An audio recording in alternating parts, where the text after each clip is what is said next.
Hi guys, it's Emily from Novel Novels and welcome to today's video. This is my reading catch up November week 3, including Bath and Bristol. Yes, I know, I said I was going to do a Bath and Bristol vlog and I didn't. It wasn't even deciding, it was more like I wanted to enjoy what I was doing and not feel like I had to vlog it all. I wanted to take some pictures, I wanted to do different things, and that was just what worked for me. I've sort of decided I'm going to be showing you some pictures of the vlog at the end of it. Some pictures, not like loads, and I will be talking a bit more about the Bath and Bristol trip. It was brilliant fun. I loved it, every minute of it. I am useless at tagging people, so I am going to be tagging the 2 people that organised it. And obviously Dave, and I'll also link Katie's vlog, because Katie's just done a vlog and I think she'll obviously link all the channels. Yes, I'm bloody lazy, I'm sorry, but I will talk more about that at the end.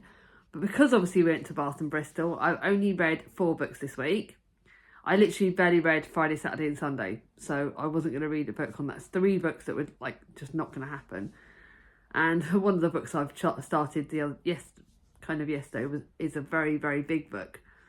So that's why, yeah, I would be reading less in November, but we knew that was going to happen and I am not beating myself up about that. I think that's something that I've sort of decided for next year, is that I'm probably going to set less of a reading goal, less of a goal to read books, and try, like I said, try and do other things. I have a tendency to hide in my books. That's something I've learnt, and I don't do anything else. And okay, that's okay if that works, but sometimes I put too much pressure on myself to read, and that shouldn't be what I'm doing. So yeah, it's only 4 books to show you, but I'm still going to show you the 2 books I'm currently reading. I've got 1 5-star out of the 4 books. There's 1 5-star, 2 4.5, and then 1 4.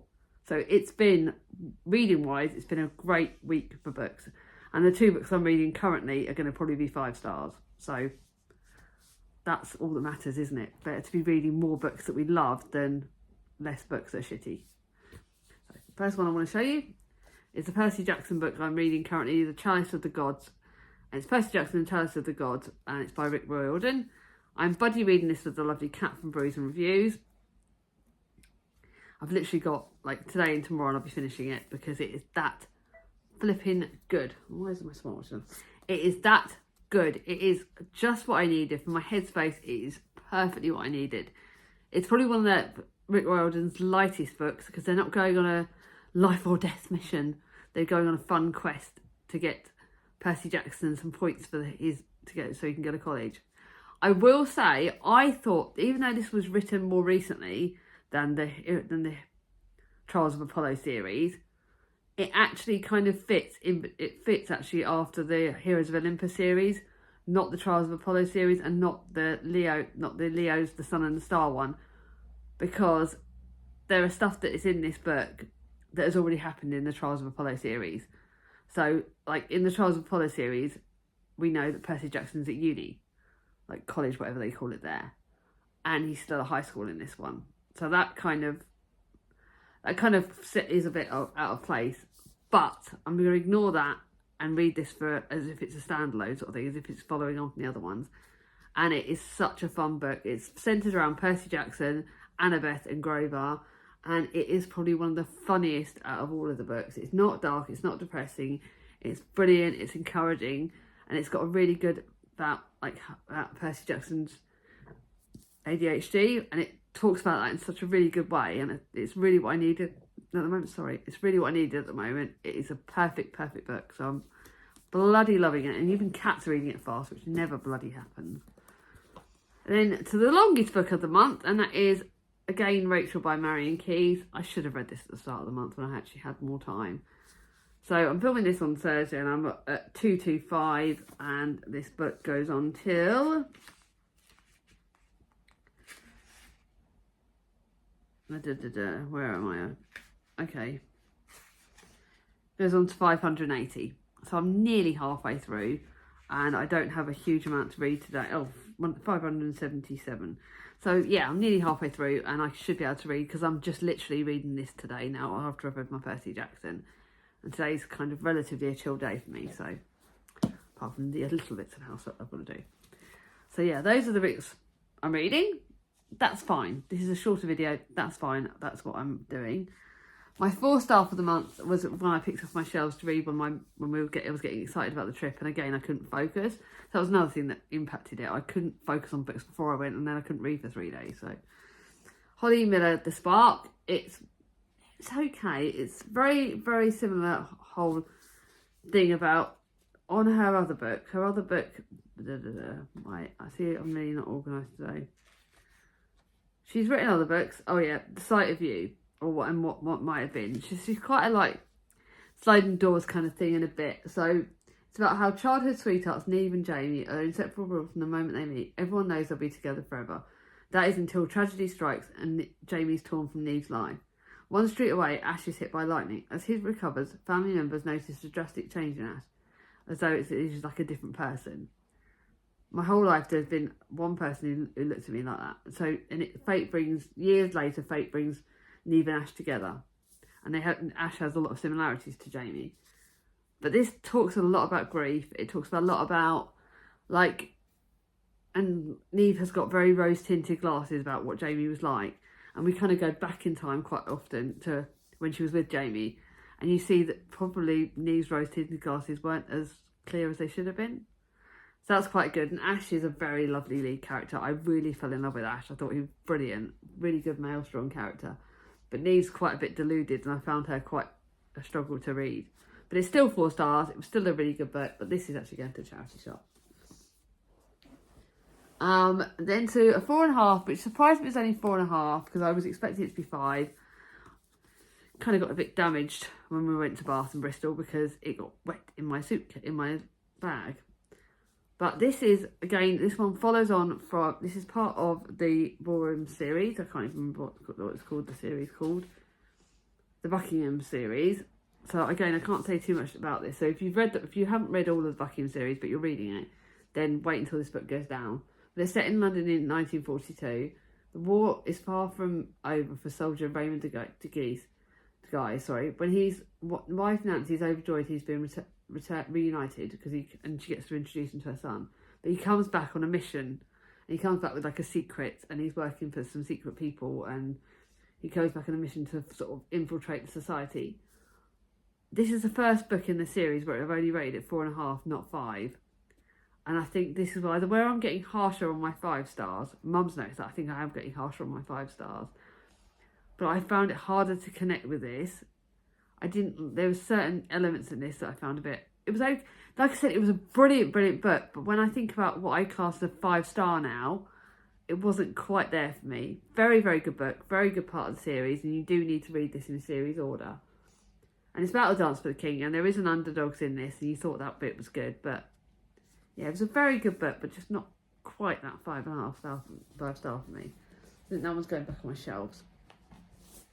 Now to my library book, and I picked up Alice with a Y by Anna James. Now, I am not a massive Alice in Wonderland fan. This is 4.5 stars, by the way. I am not a massive Alice in Wonderland fan. I found it a bit weird and a bit funny. But I like this far more. This, for me, is like 4.5, almost 5. Like, if I did the 4.75, I probably would rate that because there was something about this Return to Wonderland, and it's Alice in Wonderland's granddaughter Alice who actually smashes it, and we read about her, and the characters from the first book, from Alice in Wonderland, the real Alice in Wonderland, have sent their Alice a sort of letter requiring her to come back to them, whereas Alice with a Y, Alice's granddaughter, gets a letter and she then goes. But this is far more fun than Alice in Wonderland.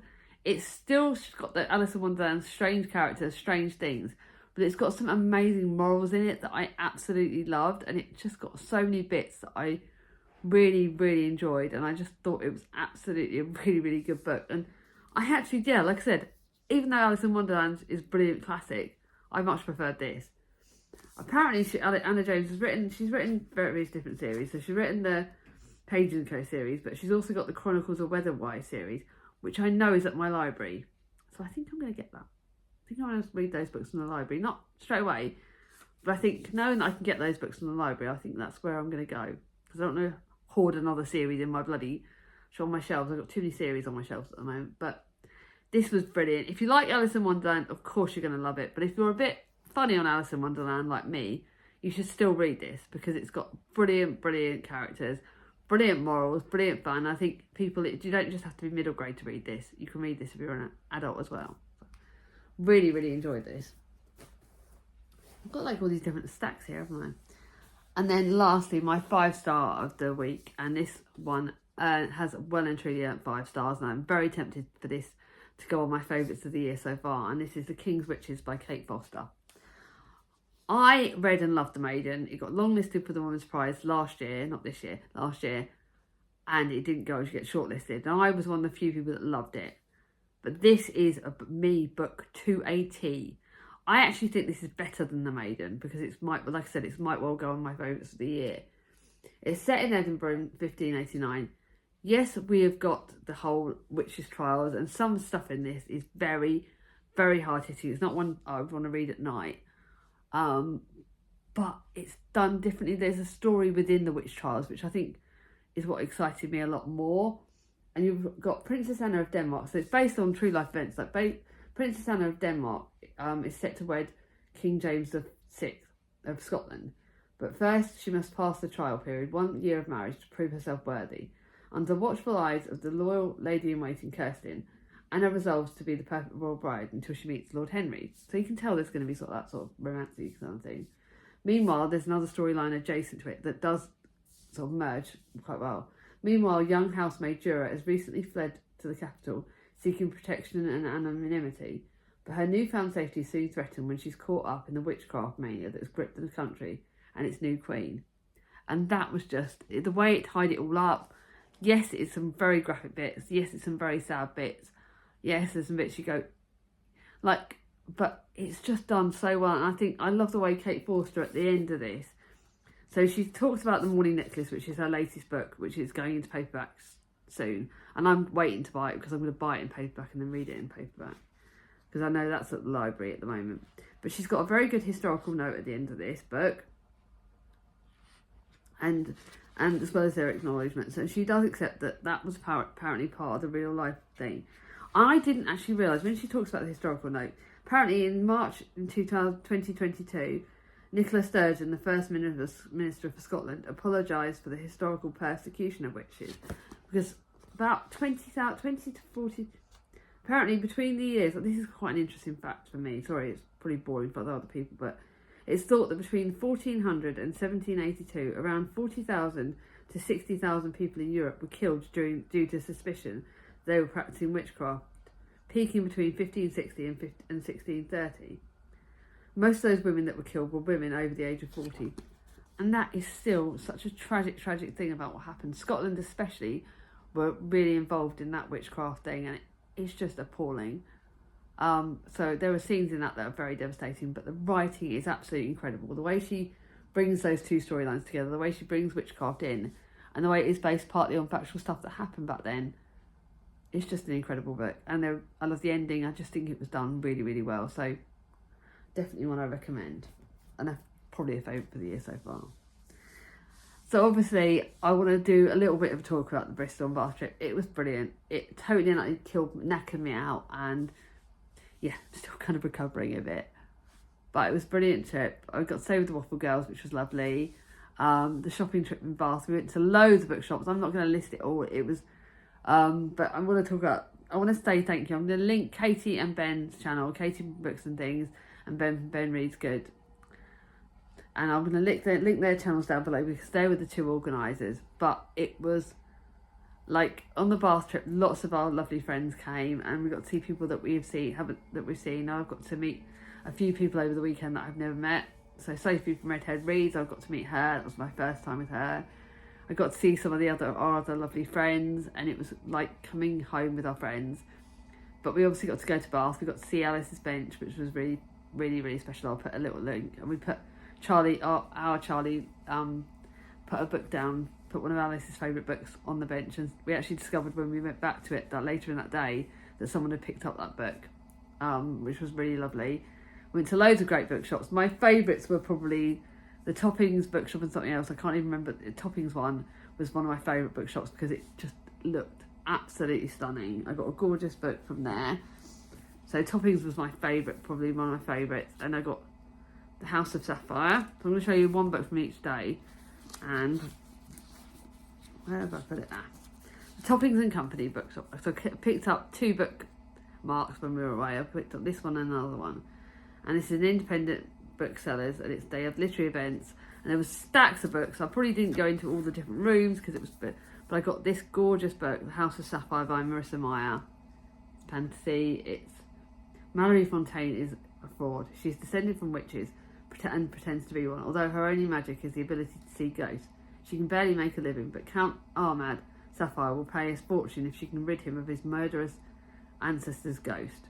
Now death has returned to House Sapphire, and Mallory is almost certain the killer is mortal. To have any hope of Ahmad's payment, she needs to solve the murder, banish the ghost, and keep passing as a witch. This just looks incredible. So I bought that there. We had a lovely lunch at Pizza Express. Not quite as good a food as the following day, but it was all right. We also went to Mr. P's Emporium, which was absolutely incredible.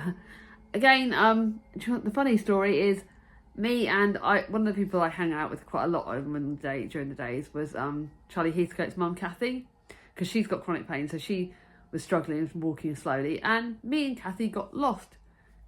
Everyone else didn't realise that we were so far back, and we kind of got lost, and so I didn't get as long in Mr. P's Emporium because we got lost, so I didn't get to go to one of the lovely rooms at the top that's got some gorgeous pictures in it, but we still went there. I still got a book that I loved. It was still a brilliant thing. I should have got a tote bag. I don't really use tote bags though. I like the look of them, but I don't use them as much. But that was good fun, and yeah, they were like some of the things, like I said, the highlights. It was really good fun. And then the next day we went to Bristol, and less people went, but it was quite nice because it was quite a cosy sort of thing. And I sort of hang around with Katie and Kerry quite a lot, and we went to 2 bookshops at the start. I can't even remember their names. And went to one of them that was like an art gallery in a book. So I bought a book in the bookshop within the art gallery. But seeing my little sister's little face when like she was in the art gallery and how much that meant to her, it was just incredible. Then we went to the Rottorio Lounge for lunch, and that was absolutely gorgeous. It was like Ben picked one of the perfect places for lunch because it was, oh my God, I had the most gorgeous meal there. And then some of the Waffle Group went home, and then we went to this place called The Last Bookshop, which had books that were £5 and under. I found 2 books there. I only bought 2 books on the first day, but in Bristol I bought 6 books in Bristol. It was quite dangerous, really. And I got this one for £5, and I got this one for £4. And this is The Well of Loneliness by Redcliffe Hall, and this was one of Katie's favourite books of the year. And it's a coming of age story. It's a classic. Stephen is an ideal child of an aristocratic parents, a fencer, a horse rider, and a keen scholar. Stephen grows to be a war hero, a best-selling writer, and a loyal, protective lover. But Stephen is a woman, and her lovers are women. And as her ambitions drive her, and society confines her, Stephen is forced to take desperate actions. And it was written. Apparently, it was banned for obscenities when it published in 1928. It is stunning. I will say, The Last Bookshop has a load of stunning classics. I did buy another classic, but you're going to have to wait for my book call to see what that was. And then the last bookshop we went to was called Stanford's, and I bought 2 books in there. And I will say one thing, and I bought 3 books in the last bookshop. I bought 2 in Stanford's, and I bought 1 in the earlier one, the Amorino one. But Stanford's, I will say, the customer service in Stanford's was absolutely incredible. It was the last bookshop we went to, so I did kind of blitz it and kind of went so excited, and I found 2 gorgeous books that I was really excited about. But the lady that was serving us there was so friendly, and I think that is something I noticed a lot in the Bath and Bristol trips. We had lots of friendly people that were interested in the fact that there was a big group of us going shopping together, and that they were really interested in that. So I thought that was brilliant fun. So what else? So that, definitely been spending the week recovering. But one of the things that happened, obviously, coming back, I'm a Celebrity started. I have to watch it a day later because Thomas, it's on at like 8 or 9 o'clock, and Thomas wants to watch it, so we have to wait till the next day.